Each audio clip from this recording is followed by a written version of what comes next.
রাজধানীর পল্লবীতে দ্বিতীয় শ্রেণীর শিক্ষার্থী রামিসা আক্তারকে নির্মমভাবে হত্যার ঘটনায় পুরো দেশ জুড়ে নেমে এসেছে শোক আর ক্ষোভের ছায়া। শুধু সাধারণ মানুষ নয়, সামাজিক যোগাযোগ মাধ্যমে প্রতিবাদ জানাচ্ছেন শোবিজ অঙ্গনের তারকারাও। একের পর এক স্ট্যাটাসে তারা তুলে ধরছেন নারী ও শিশুর নিরাপত্তাহীনতা, বিচারহীনতার সংস্কৃতি আর সমাজের ভয়ঙ্কর মানসিকতার কথা। অভিনেতা রাসেল মিয়া নিজের ফেসবুক পোস্টে রাষ্ট্রের প্রতি ক্ষোভ প্রকাশ করে লিখেছেন, রাষ্ট্র আমাদের খাদ্য, বস্ত্র, বাসস্থান না দিলেও চলবে, আগে শিশু ও নারীদের জীবনের নিরাপত্তা দেয়। একই সঙ্গে তিনি এমন দৃষ্টান্তিমূলক শাস্তির দাবি জানান যা দেখে ভবিষ্যতে কেউ কোনো নারী বা শিশুর দিকে খারাপভাবে তাকানোর আগেও ভয় পায়। ধর্ষকদের বিরুদ্ধে কঠিন আইন না হওয়া নিয়েও প্রশ্ন তোলেন এই অভিনেতা।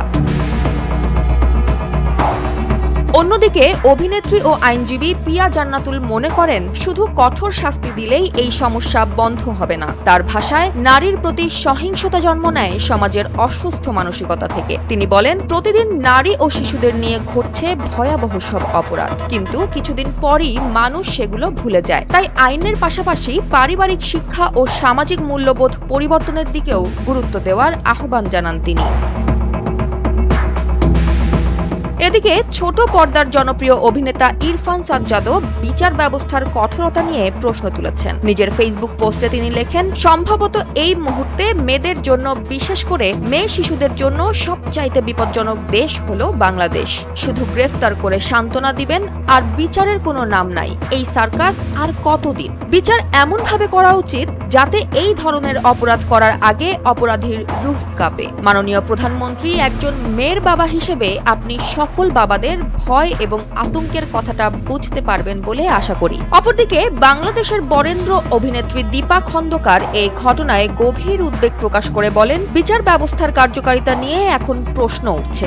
তিনি বলেন, একের পর এক এমন নৃশংস ঘটনা ঘটছে, কখনো আসিয়া, কখনো রামিসা, কিন্তু আমরা প্রকৃত অর্থে কোনো বিচারই পাচ্ছি না। অপরাধীরা ধরা পড়লেও কেন দৃষ্টান্তমূলক শাস্তি নিশ্চিত হচ্ছে না? একজন মা হিসেবে তিনি বলেন, নিজের শিশুকে নিয়ে তিনি আতঙ্কিত, বুঝতে পারছেন না কিভাবে সন্তানকে নিরাপদে রাখবেন। তিনি আরো বলেন, সবাই একটি নিরাপদ দেশ চায়, যেখানে সন্তানদের বাসায় রেখে নিশ্চিন্তে বাইরে যাওয়া যাবে, কিন্তু এমন ঘটনার পর সেই নিরাপত্তাহীনতা আরো বাড়ছে বলেও মন্তব্য করেন তিনি। রামিসার মৃত্যু শুধু একটি পরিবারের কান্না নয়, এটি যেন পুরো দেশের আতঙ্ক আর নিরাপত্তাহীনতার প্রতিচ্ছবি হয়ে দাঁড়িয়েছে। সামাজিক যোগাযোগ মাধ্যমে এখন বিচার দাবিতে উত্তাল পুরো নেট দুনিয়া। অনেকেই বলছেন, দ্রুত এবং দৃষ্টান্তমূলক বিচার না হলে এমন নির্মম ঘটনা থামানো সম্ভব নয়। প্রসঙ্গত, রাজধানীর পল্লবীর একটি ফ্ল্যাট থেকে উদ্ধার করা হয় শিশু রামিসার মাথাবিহীন মরদেহ। পরে বাথরুম থেকে পাওয়া যায় তার বিচ্ছিন্ন মাথা। এ ঘটনায় প্রধান অভিযুক্ত আসামি সোহেল রানা ও তার স্ত্রী স্বপ্নাকে ইতোমধ্যেই গ্রেফতার করেছে পুলিশ। প্রাথমিক তদন্তে ধারণা করা হচ্ছে, নির্যাতনের ঘটনা ফাঁস হয়ে যাওয়ার আশঙ্কা থেকেই শিশুটিকে হত্যা করা হয়। আর এই ভয়ঙ্কর ঘটনাই এখন শোক আর ক্ষোভে স্তব্ধ করে দিয়েছে পুরো দেশকে। জয়া হাসান, এনপিবি।